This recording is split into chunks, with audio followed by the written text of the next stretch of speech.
looking for that great next read or your new favorite author? Check out Amy's Bookshelf Reviews recommendations. You won't be disappointed. Welcome to Amy's Bookshelf Reviews podcast. It is a spin-off of the website and book review site of Amy's Bookshelf Reviews. Amy's Bookshelf Reviews podcast is about book reviews, a writer's muse, a book's peruse, author interviews, and literary news. Welcome to the new year, where new things may happen with this. I hope you all enjoy, and thank you for listening. Hello, listeners. I'm Amy, and welcome to Amy's Bookshelf Reviews podcast. Today, I have an author joining us. Would you please introduce yourself and let the audience know how they can connect with you? Hi, everyone. My name is Toby LeBlanc. You can connect with me through my website, www.tobyleblanc, LEBLANC, author.com, or you can find me on Facebook at Toby LeBlanc Author. Great. Thank you. So, I read your book, Soaked. So, if you want to tell the audience a little bit about Soaked. Sure. So, Soaked is a story about the Louisiana people, the Louisiana culture, 50 years in the future after climate change has intensified and the Gulf has moved much further inland, all the way to my hometown, which is about halfway up the bottom of the state. So, if you're thinking of Louisiana as the boot, it would be halfway up the foot. And there are 9 stories in the short story collection. They are linked in certain places, so you'll see characters reappear. But each of the 9 stories focus on a different piece of the culture and how it's impacted by climate change. So one's about food, one is about music, one is about language, government, all those different types of things. And it's just a way to think about how climate doesn't just impact the physical world that we live in, it doesn't impact just the technological world, but even impacts culture. Yeah, I can see that. I can see how it would affect individual people, but also people, their culture as a whole as well. Um, what inspired you to write stories like this? I mean, you said you live in Louisiana. I don't know much about it myself. I've only known like the culture, what I see on TV and things like that. My grandfather lived in Baton Rouge until he passed away, and he loved to cook Cajun. And even when he lived in New York, which is where I live, that was like one of the things that I just always remember. That it was like he couldn't wait till retire and go to Baton Rouge, and that's where he eventually passed away. But he passed away with all of his family with him, and he loved he bragged about like watching that I don't know, alligator or crocodile would just walk across his lawn like it was no big deal. So what inspired you to write about Louisiana and its culture? Yeah, those alligators, we're so familiar with them. We've started calling them swamp puppies. Um, so I was born and raised in Southwest Louisiana. I'm of Cajun lineage. All of my ancestors are Cajun. My grandparents spoke French. That was their primary language and learned English later in life.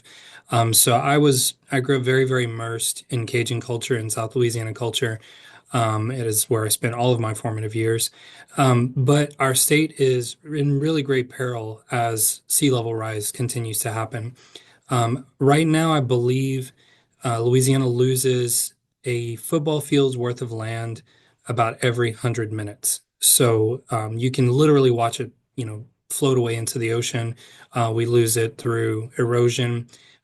We even lose it through just the land is sinking because we have drilled so much oil and we've also pumped so much water out for crops that it's actually sinking and it's speeding up sea level rise and land erosion. So our soaked, I took a lot of um, literary liberties and kind of speculating on what the future would look like. But in honesty, a lot of the things that are in Soaked are already starting to happen. There are certain towns that are getting washed away. In fact, there's an entire tribe that's been living on an island for thousands of years and now has to evacuate the island because it's almost completely underwater. Um, so the story was born out of, or the book was born out of, first of all of my experiences growing up in Louisiana and thinking about if we lose a certain part of the state, even if we're not losing the whole state, what do we stand to lose culturally? How would that shift how we get to talk and speak language? Because already Louisiana French is spoken less and less as generations go by. Um, already. Our weather is changing. You know, climate's one thing, weather's another. Yeah. There's a lot of speculation that we should have a Category 6 hurricane, like a Category 6 classification right now, because the range on a Category 5 has gotten so big. And that absolutely will impact what happens to the state and what happens to the people. So it really was just a lot of thinking about my own culture, thinking about my home, because I can only ever call Louisiana home. I may move all the way across the world, but I'll still say Louisiana's home. Yeah. Um, and yeah, just wondering what that would be like, and putting it into stories and putting it into people that I feel like I would know. All the characters that you find in Soaked are people that you'd probably find at a Mardi Gras parade or at a crawfish boil in Louisiana. They're people that I feel like I know. So I just wanted to put that all together in one spot. Yeah, and in reading the stories, it was like, it kind of just it was like an eye opener, really, because, I was thinking about, the climate change and how it affects, and you hear like I'm from upstate New York and I've always lived in New York, but you've always heard about like California falling into, floating off in the distance and, sinking into the Pacific. But I never really hear about that kind of stuff with Louisiana unless it's some kind of, it's I've watched, documentaries on the flooding and things like that. And, of course, the news after tragedy happened, some kind of natural disaster like Katrina.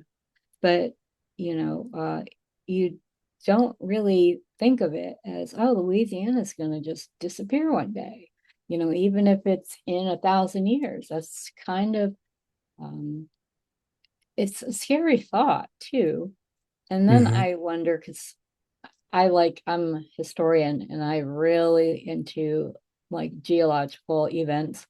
Um, so I've just I thought about, how things were formed and land got spread apart, but I didn't really think about the native people who lived in those areas or moved to areas, because one day all they had was water and the next thing they have a mountain.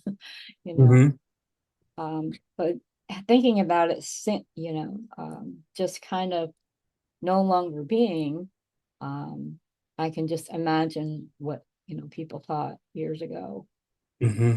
Years Yeah, geologically, Louisiana is probably one of the youngest states, at least the southern portion of it, because it was mostly formed by sediment from the Mississippi. But what most people don't realize is the continental shelf is not where the current coast of Louisiana is. It's about 60 miles back, or maybe not quite that far, but 30 miles back. It's between 30 and 60 miles back from where the current coastline is, which is in the book where I moved, where the Gulf moved to, because that's the continental shelf. And that's where we stand to have water come all the way into. With about 10-foot sea level rise, it would put it right at my home, my childhood home's back door, basically. Oh, wow. It's kind of terrifying and interesting at the same time. It's strange how nature works, and there's so much we don't know about, geological events. And thinking about, when people think of climate change, they think, oh, yeah, well, my winters are getting heavier, or I'm not Hmm. getting um, enough snow, or we're not getting anything at all. Um, I know I live in upstate New York and we just had another snowstorm, but it's just they're few and far between now. They're not like when I was a kid where they were over my head, you know. Right. So Right. And that sort of intensification is happening in Louisiana as well. We had it wasn't even a hurricane, but just I guess a low pressure system or something parked over Baton Rouge several years ago and it flooded everyone like a hurricane would. I think they got something like 2 feet of water in 12 hours or something obscene like that. We also have droughts, which I mean, we're a very, very wet state. Being so close to the Gulf means we constantly have moisture, rainstorms coming off of the Gulf, and we've had droughts in the past. In fact, the 2 winters ago, not this winter, but the one before, we had a horrible crawfish season. Crawfish is a big deal in Louisiana. It's actually our number one agricultural export and what we grow the most of and farm the most of. But we had such a drought that our seed stock of crawfish all died, oh and wow. that was kind of like our whole crawfish industry just folded for a year. Wow. I didn't realize that. Yeah, I was just recently introduced to crawfish boil. My son, he ordered crawfish from Louisiana and had it shipped up, Oh wow. and we had so much that we use that and do it with various seafoods, because Hmm. you can actually get, locally or whatever. But yeah, he once just tasted that, he's like, oh yeah, okay. I mean, this is a little kid who used to go to the creek and catch crawfish with his bare Hmm. hands or fish with his bare hands and then just Hmm. bring it home and say, hey mom, can I eat this? And, okay. But sounds like you might have a little Cajun in them. Yeah, I think so, somewhat. We laugh about crawfish boils that you can't ever really get full eating them because they're so small, that they're just something to do with your hands while you talk. Yeah, that sounds right. Yeah, definitely. Hmm. So, let's see. When you think of how much what is your writing experience? I mean, how many books have you written? Whether it's or short stories and things like that. As a writer, what kind of things have you written? So I think a lot of my writing tends to gravitate around Louisiana just because it was such a formative place and a formative experience for me. But I've had some short pieces in Coffin Bell Journal and Barrel House Magazine. Um, and actually, a previous version of the first story from Soaked was in Deep South magazine. I tend to gravitate toward social issues a lot of times in my writing just to highlight what I see and experience in the world. I think a major part of a major theme that ends up coming up in a lot of my writing because it is a cultural piece for Cajun specifically. I explore grief a lot. That ends up coming up a lot in different pieces and different stories. Um, so I've written 2 books. I have Dark Roux, which is a novel about a Cajun family dealing with grief. Shocker. But it's about how um, that grief teaches them how to be a family again. And then I have Soaked as well that we're talking about. So I have various small pieces Mhm. in different places, but I have the 2 books. Those are my two bigger projects. Mhm. No, that's wonderful. And if you had an excerpt that you wanted to share with the audience. Sure. So I wanted to read the first few pages of one of the stories out of Dark Roux. The story is called "In the Absence of Words," and just to give you an idea of what the story is about, it's about language and it's about how Cajun language and Louisiana French is at threat, and what that can look like when somebody is the last speaker of it. So that's what the story is centered around. So again, this is "In the Absence of Words." Cajuns, along with some Creole settlers of color, made their bedding from the dried Spanish moss, so named by the indigenous people in their comparison of this cousin of the pineapple to the beards of Spanish colonizers. This stuff, which still hangs from trees all the way up to Illinois, was found throughout southern Louisiana. Many of our recovered photo archives of old Louisiana mansions pre-Hurricane Pilar have moss hanging from trees, creating tunnels of foliage leading up to corrupt plantation homes. Again, in history, we see how the keepers of the earth knew the true value of these plants, while the rich saw them only as decoration. What do you think, Mr. Michaud? Pauvre bête.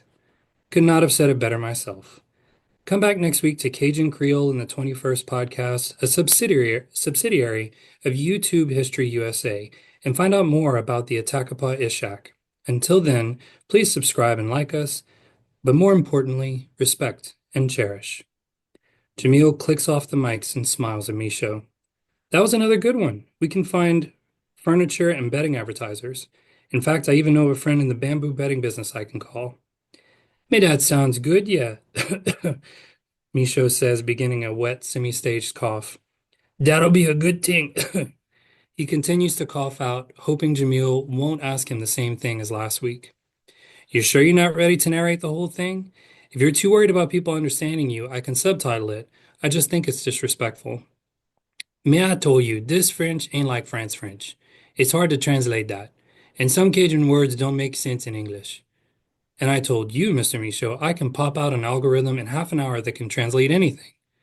Jamil's offer feels to Michaud just like everything else on this show, a warm challenge. The young man's dreadlocks shake as he nods his head in anticipation.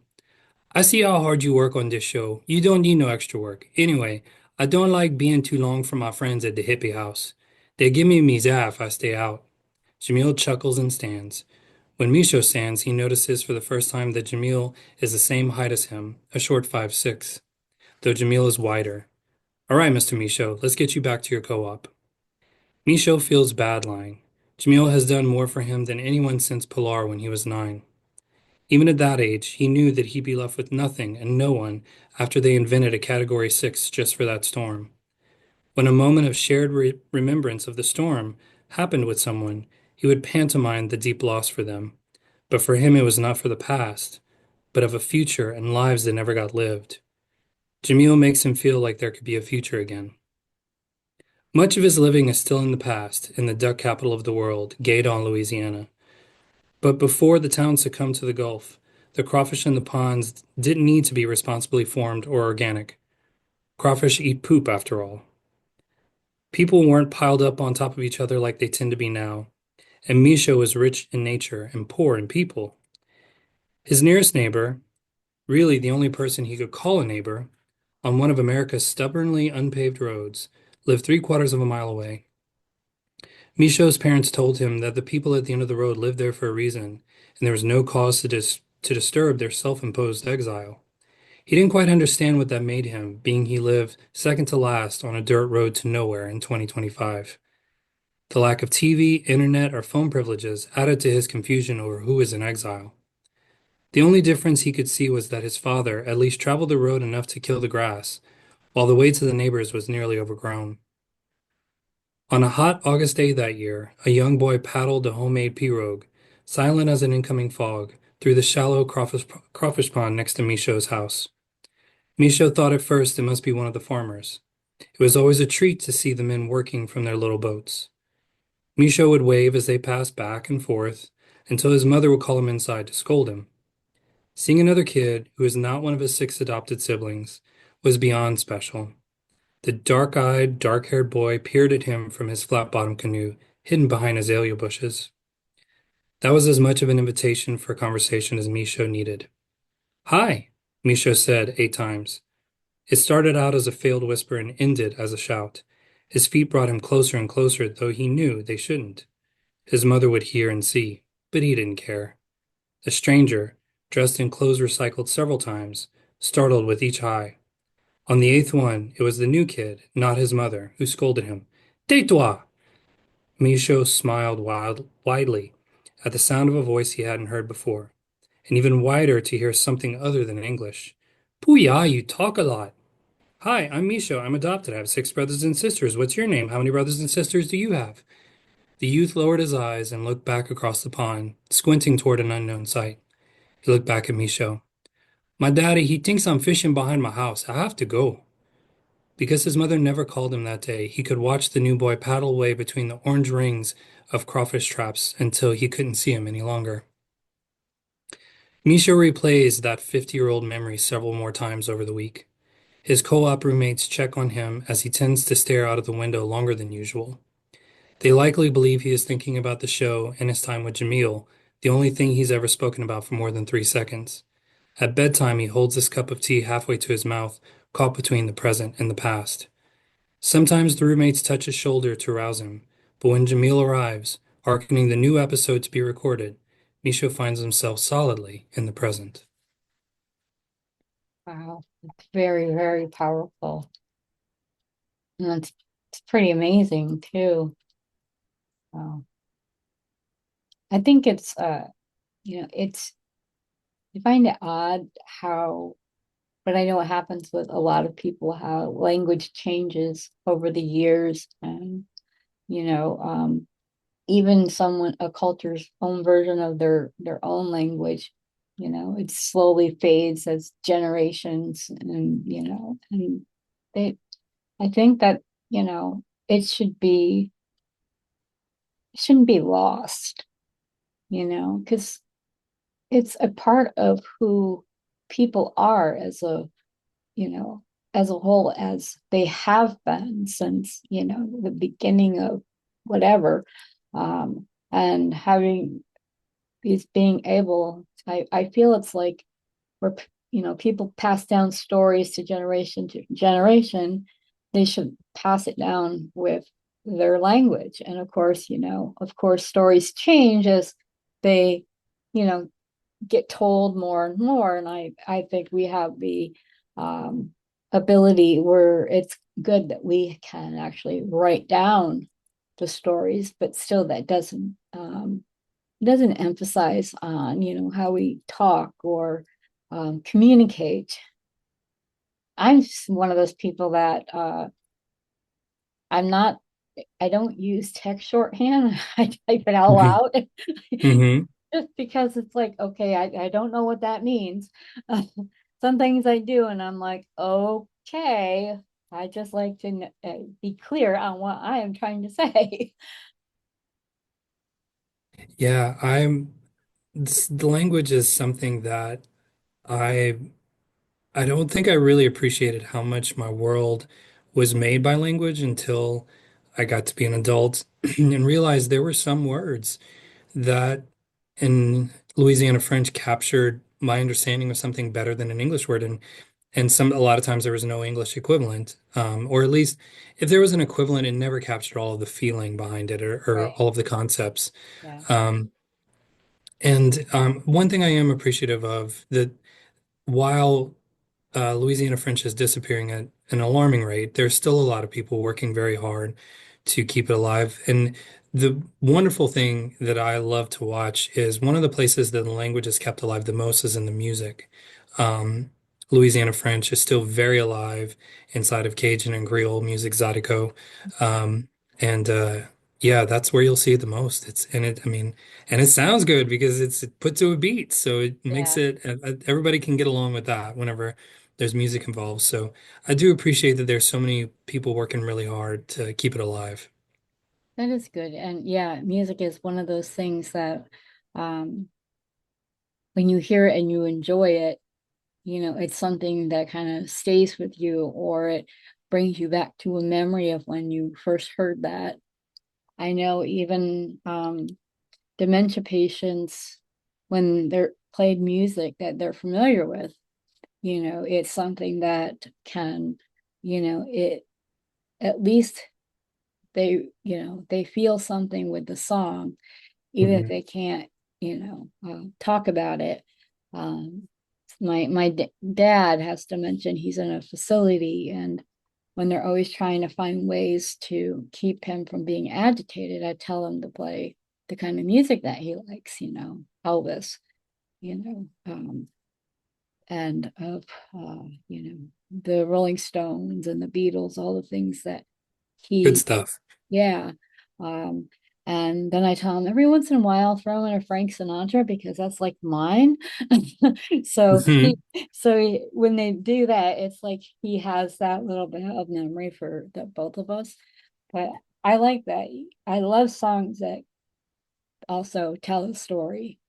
And a lot of times when you're playing or you're singing, um, you get that a lot in, like you said, the Cajun and the Creole music. Um, Jamaicans are similar, and Mexicans are also similar, and Hmm. they tell a story, whether it's good or bad, but just being able to tell a story. And Hmm. I think that is so important because I think any way you can tell a story, and if you have that talent to do that, um, I was, like I said, I read those stories in Soaked, and I went back and I read them a second time before I wrote my review, and Oh, wow.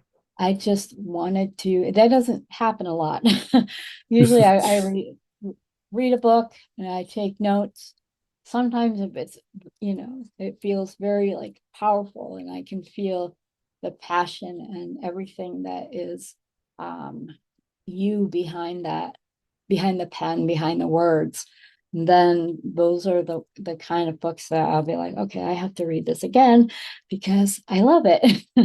The Oh, kind of it's the books that will stay on your bookshelf because you will go back to them. It's like watching an old movie or something that you absolutely love. You just keep going back to the same books and things like that because you just love what they say. So I oh, am very impressed with your writing, and I think you've hit on something that I've never had experience with all my writing.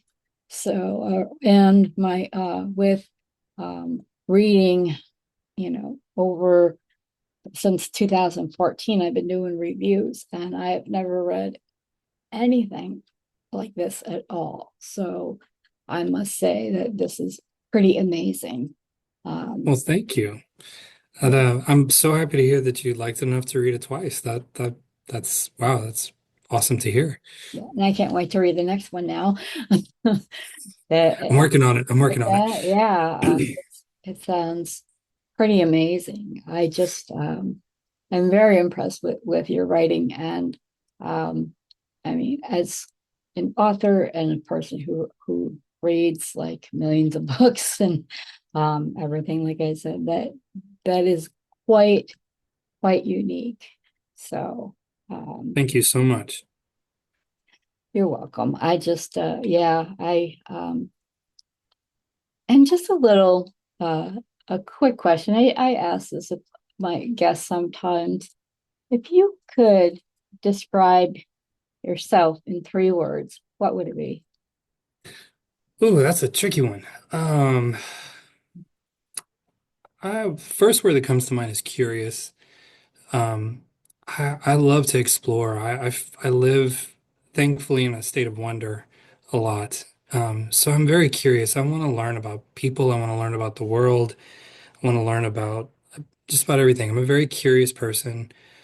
Um, I I'm also a very stable person, and that is a word other people have used for me that I just kind of I find a rhythm and I stay in it. And for better or for worse, sometimes somebody may say that that's a good thing about me. Other people may say that's a bad thing about me. But I am I guess, a very stable, curious person. Um, but I'm also, I think I also see myself as hopeful. I'm a very hopeful person. I think there's a lot of things in this world to be scared of, and I think there are a lot of we're at several inflection points in our existence, and I always look for where we can make things better, and I always look for where we can hold on to things that work well. So I try to stay in a hopeful space. So I'm curious, stable, and hopeful would be my That's three. great. I mean, sounds like you are also a lifelong learner, which that's me. I think if you stop learning, you stop being. That's just how I feel. I agree. I I agree. really thank you so much for being on my show. And I hope after your next book, you wouldn't mind coming again and I'd love doing to. great. So I'm going to, excuse me, I'm going to finish up here. If you wish for you or your book to be on the show, go to amysbookshelfreviews.com/podcast. Thank you for listening. Stay safe and be well. Thank you for listening to Amy's Bookshelf Reviews. If you are looking to be on the podcast or looking for a book review, you can go to amysbookshelfreviews.com and look for the appropriate navigational menu. Again, thank you all for listening and being a supporter of this podcast and of the Amy's Bookshelf Reviews professional reviewers of books and audiobooks. Thank you all. Be safe and be well.